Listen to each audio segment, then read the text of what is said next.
You there? Yeah. Okay. The next question is, as an organization gets larger and there can be a tendency for the institution to dampen the inspiration, how do you keep this from happening? Well, I think as human beings, it's easy to be lazy. It's easy to take things for granted. It's easy to take success for granted sometimes. Um, the question specifically is asking, as it gets larger, there can be a tendency for the institution to dampen the inspiration. The size of the business might matter.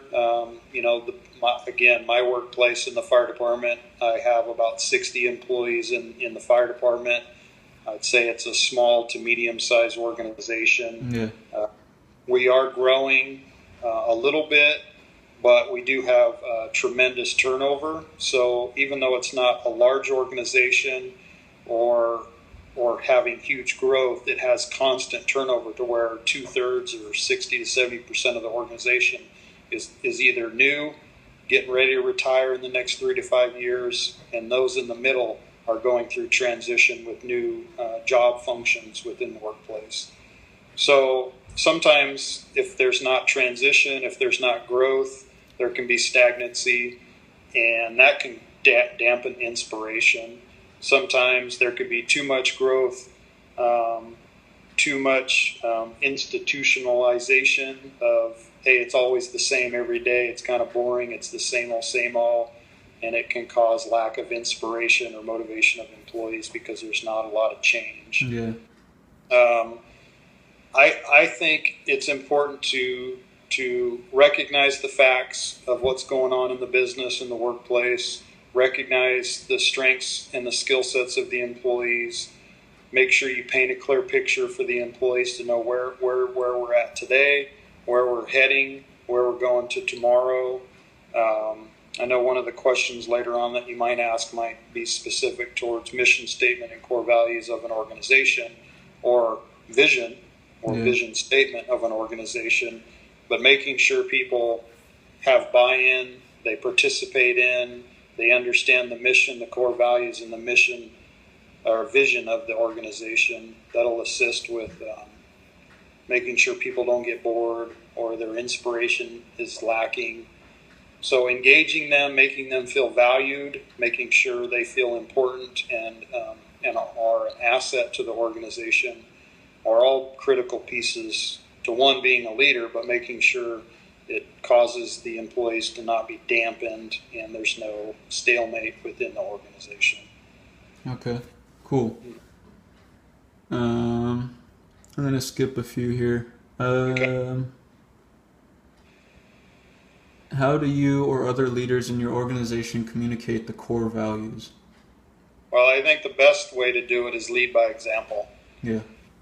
So we a few years ago we revised our mission statement and our core values, and we asked that every employee participate in creating those.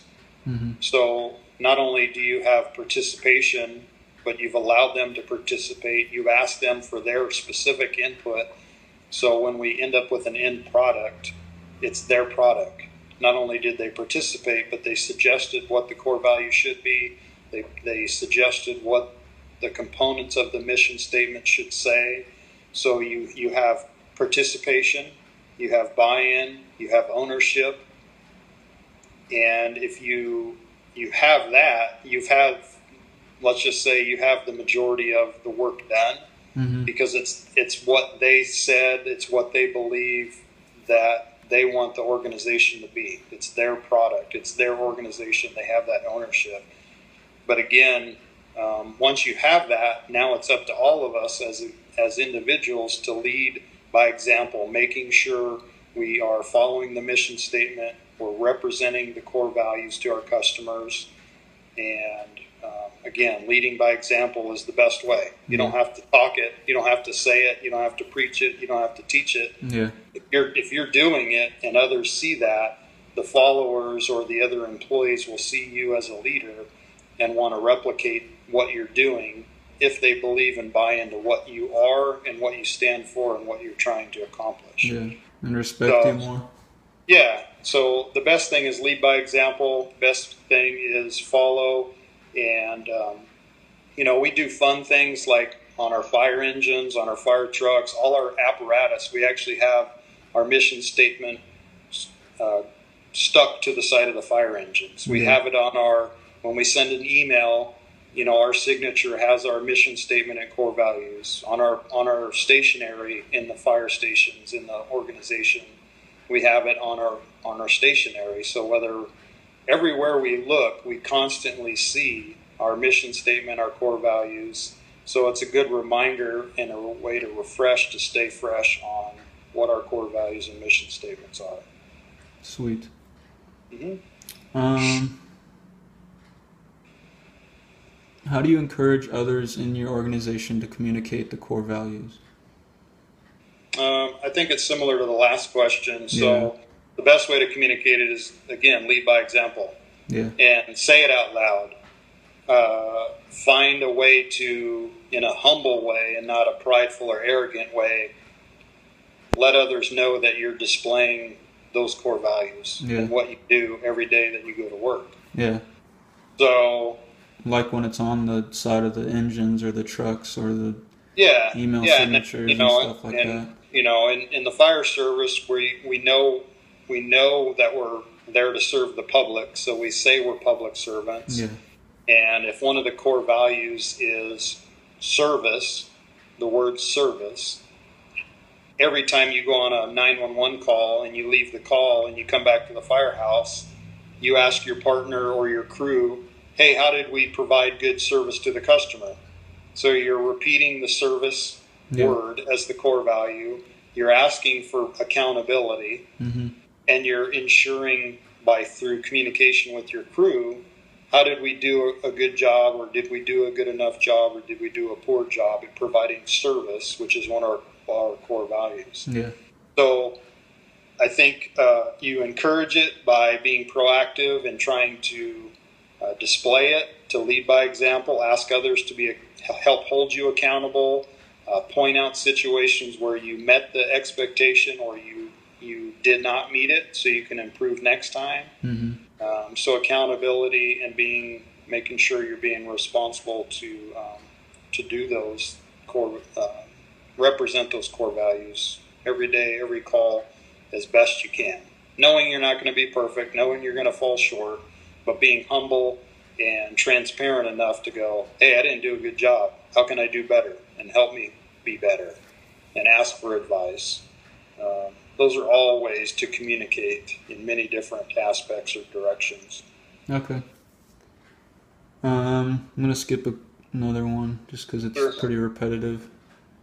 How do you help a new employee understand the culture of your organization? Yeah, it's a great question. We actually just hired 4 new employees, and I instituted with our fire chief.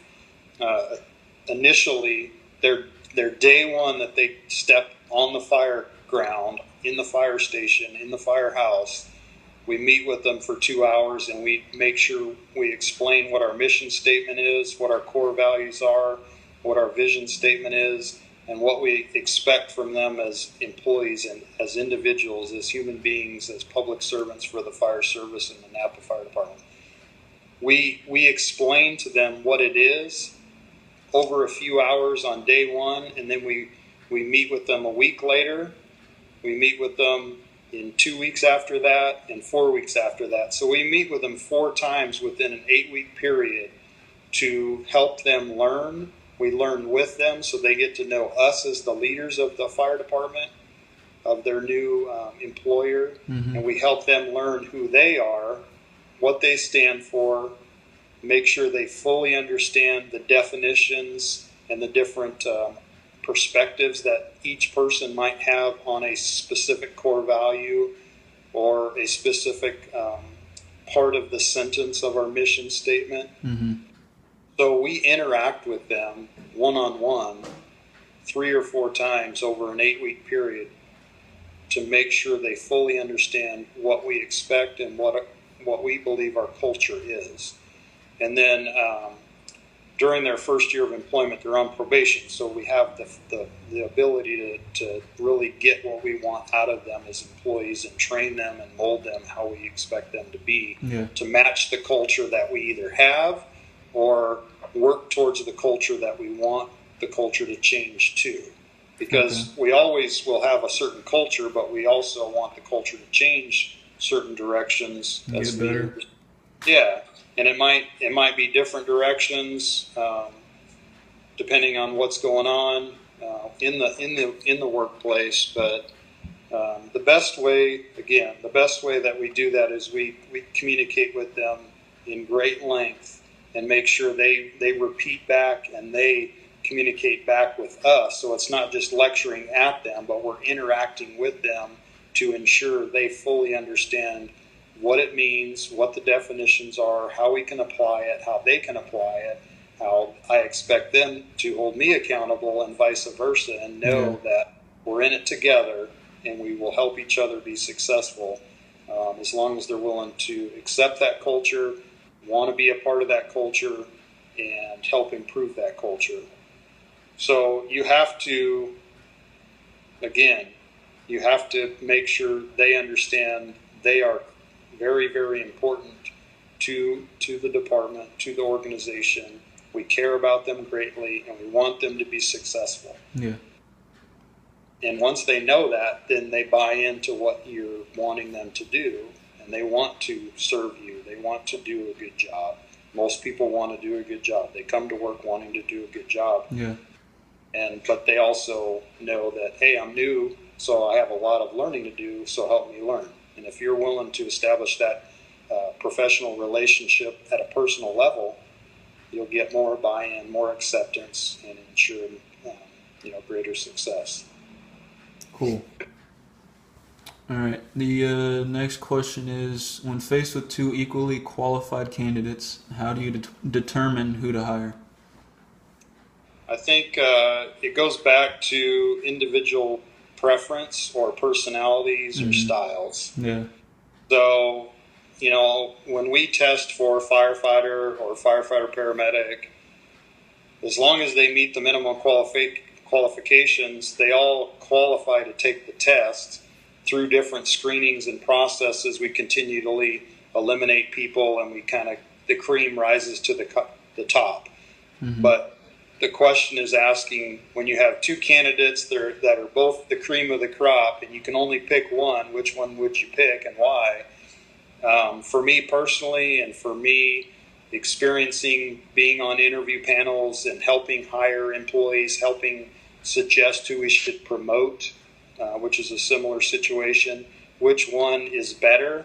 It's the one that usually is the best fit for the need at hand. Mm-hmm.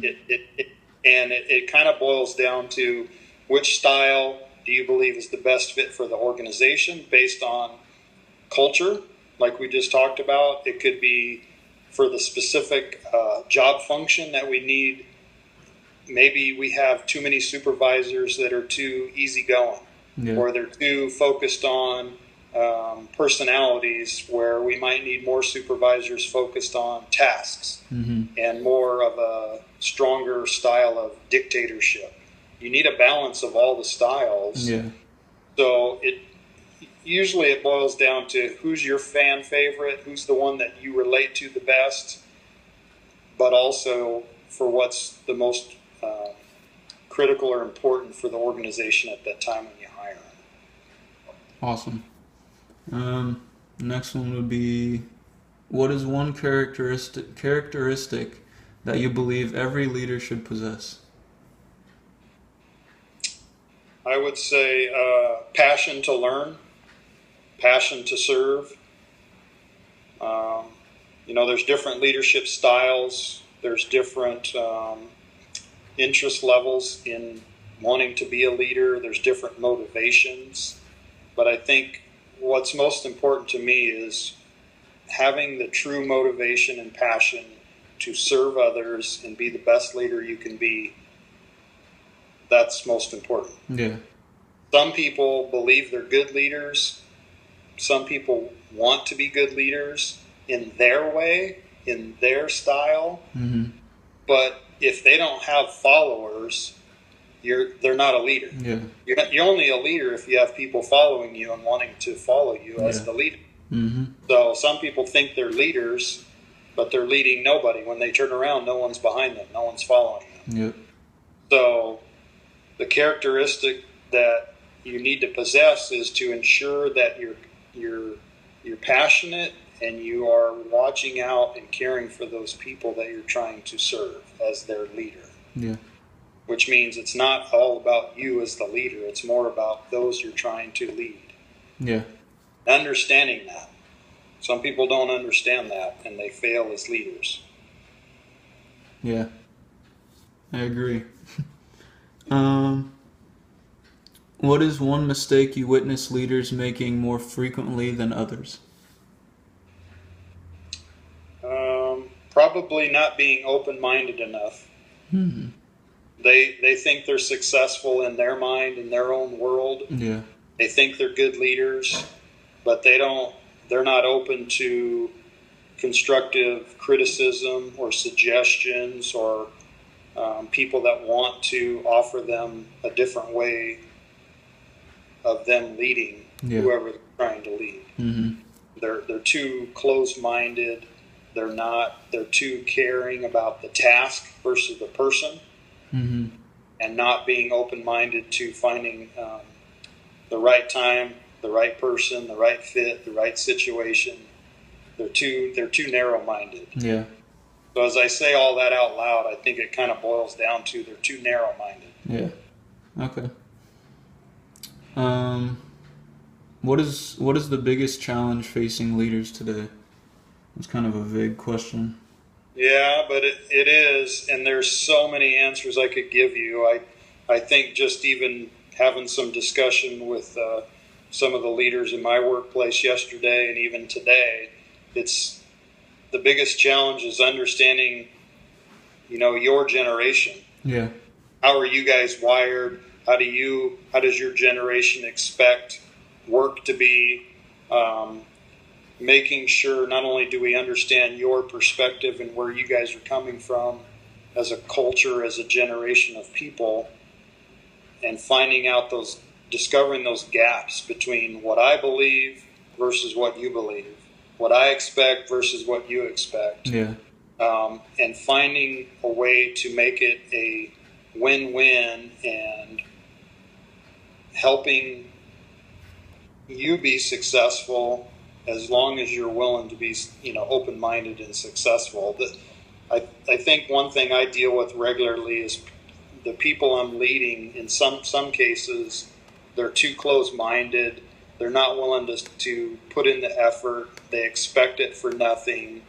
Everybody's a winner. Yeah. Everybody should have fair and equal chances for everything.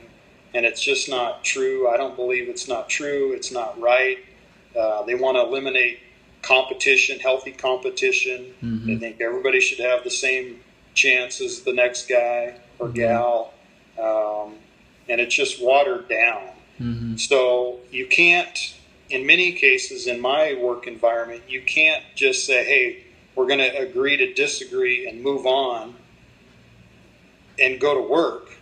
You have to do that sometimes, but most of the time we can't just disagree and walk away. We still work with each other. You can't not try to come to some solution. Yeah. So the leader needs to be the leader, and the leader doesn't need to subject themselves to sacrificing the mission statement, the core values, the vision, just to appease an employee or a follower. But at the same time, I think it's important that the leader tries to understand where you're coming from, tries to find solutions to get more consensus and agreement and buy-in versus saying, hey, it's my way or the highway. Yeah. And it's very difficult to do. It's very difficult to get the next generation to understand where my generation or the generations before me came from. Yeah. There's always going to be differences, but people have to be respectful of the past, the present, and the future, Mm-hmm. and find out how to come to an understanding and a respect, if nothing else, a respect from why things were the way they were, why they are the way they are today, why they're going to be different tomorrow, and being open to change. Yeah. Sometimes people aren't. They want everything for nothing. They don't want to put in the effort, and it just causes a lot of frustration and lack of progress. Yeah. That kind of leads into the next question. Can you explain the impact, if any, that social networking and Web 2.0 has made on your organization? It's a distraction. Technology is great from the perspective of you can be more efficient and effective in many ways, but because it's so easy to do and everything's so fast paced and it creates so much more information instantly, it causes more work, more stress, more distraction, and people are easily, everybody's looking at their cell phones every minute of the day until they go to sleep. Yeah. And if you don't have your phone, it feels like you're missing, a limb from your body. Yeah. So it's great. It's phenomenal technology. There's so many great benefits with it. But at the same, So like Skyping like this? Yeah, it's phenomenal. Yeah, it's awesome. But at the same time, people are worried about what's on Facebook, what's on Twitter, what's on Instagram versus checking out their fire engine to make sure it's emergency response ready. Yeah. And they'll put their technology, because it's quick and easy and convenient, they're not realizing how distracting and time consuming it is for what they are supposed to be doing, which is work. Yeah.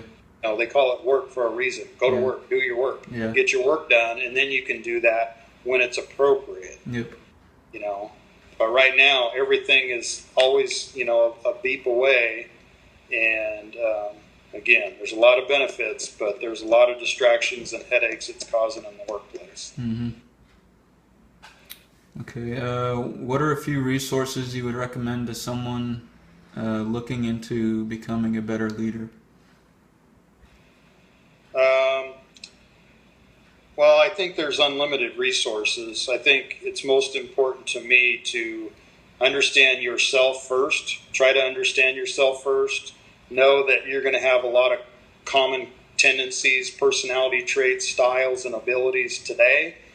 Know and expect it's going to adjust and change as the years go on, as you learn and grow as a leader, as a person, as a human being. But the more you learn about yourself, then you go seek out those leaders that might be similar to you, because if they were successful leaders and they're similar to you, it's easy to make that connection and have that attraction or interest. Yeah. But also don't be closed-minded to learn from terrible leaders or leaders that are totally opposite of you, because you could learn just as much for your benefit as a leader from those people than the ones that are just like you or similar to you. Yeah. So learn from everybody, every situation, every scenario. Learn from different leaders. So obviously there's books, there's the internet, interaction like this on Skype or Facebook or FaceTime rather. Classmates, your professors, your coaches. Understand the difference between coaches and mentors and leaders, managers, supervisors, followers. Put things in perspective, put it in priority order of what's least important to most important for you, for the situation, for the group that you're in. It's a constant. The term lifelong learner is a term that we use in the fire service all the time. You have to want to be, and you have to expect yourself to be a lifelong learner. You can never stop learning. Yeah. For me personally, I've learned a lot over the last 10 years. In the last 2 years, I got all my formal education done. So I in a sense, I stopped learning with high intensity levels, but I'm applying stuff and learning stuff every day. But I also find that I'm kind of hungry to learn more. It's just finding the time to do it and making sure I balance my time so I can invest in learning more about leadership so I can, apply it and be more successful tomorrow at work. Yeah. Because if you don't continue to learn, if you don't continue to seek out information and knowledge, and apply it at work or at home or for your family, you're going to go stale and you're not going to be a good leader. Yeah. You're only going to be sharp so long, and then you're going to dull out and not be successful. So you have to seek out as many resources as you can. You'll never exhaust the resources. Be open to learning from what you would instinctively think, why the heck would I want to learn from that guy? He's a terrible leader. Yeah. That's exactly what you want to learn. Yeah. Why he's the terrible leader, and not repeat those bad habits, yeah. and use that to your advantage. Mm-hmm. So, tons of resources, unlimited resources. With the internet, obviously, you have tons of resources, a few clicks away. Yeah. But I think, seeking out books, asking people that you would think are good mentors for you, or leaders that you are attracted to from a leadership perspective, ask them. What did they study? Who did they try to emulate? Mm-hmm. And somebody will always give you a different resource that you can add to your collection. And you can fill up a bedroom full of books, I'm sure. Yeah.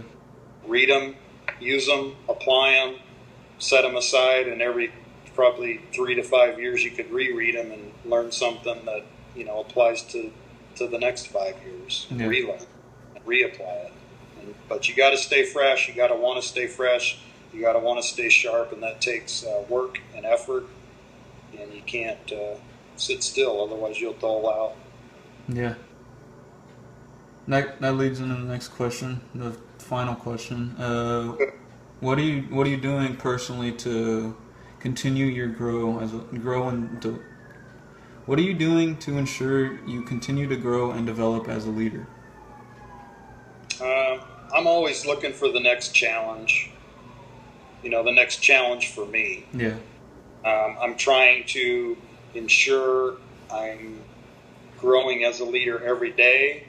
I'm looking for the next challenge from the perspective of get something that takes me out of my comfort zone because I don't know anything about it, or I know very little about it. It might be a new professional relationship with a different department head in the city, in the county, in the state, mm-hmm. in the nation. It might be learning a new skill set that I don't have that much information on that'll make me a better leader. So I'm always looking for something that will be the next challenge.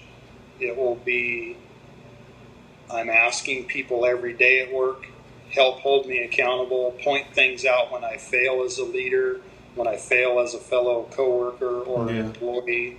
I want constant feedback. One thing that people talk about in the workplace is a 360-degree evaluation. Mm-hmm. And there's many different types out there. You can create your own, but basically you just don't ask your boss, how am I doing? You ask the people you're leading how you're doing also. Yeah. And then those at the same level of you. So you get an evaluation from people all above you, below you, and on all sides of you, providing you feedback, evaluation, and information. Yeah. Because sometimes, I'd say a lot of times, especially when it's critical or it can be viewed as negative or harsh reality information, most people don't want to tell you that. Yeah. Most people don't want to say, hey, you've been a jerk to me today, boss. Yeah. Most people just go, I'm not going to say anything, so I'll make them more mad. Yeah. I'll cause them to not like me. Yeah. Most people avoid conflict. Most people don't want to deal with conflict. They don't know how to deal with conflict. So it's hard to get the honest truth from people. But again, for me, it's all about relationships and establishing good relationships. And if you have good relationships, you'll get that honest feedback all the way around. Mm-hmm. And you got to be open to it. You got to respect it for what it is and figure out how it can benefit you and apply it so you can benefit them as being a better leader for them tomorrow. Mm-hmm. So what I do is constant evaluation and constant seeking of the next challenge in the next area to grow and develop as a leader. But that's what I have found over the years is my interest. That's truly my interest and passion, is being a leader, being a mentor, being a coach for others, and helping others be successful. Those 4 things is what drives me every day. I love when I do stuff that's related specifically to that, but that's just me. Yeah. Some people don't want to be, um, you know, a leader per se. They want to be a follower. Mm-hmm. Well, all of us have to learn to be great followers first, and then you can be a good leader. Yeah. So it's a progression. It's a building block. It's a stepping stone. Um, I never thought I would be anything close to what I'm doing, and I am at work. But it's because of others that have mentored me and coached me and led by good example that have motivated me and caused me to want to be that leader. Yeah. So that's Okay. what I do. Awesome. Yep. Cool. I'll stop the recording now.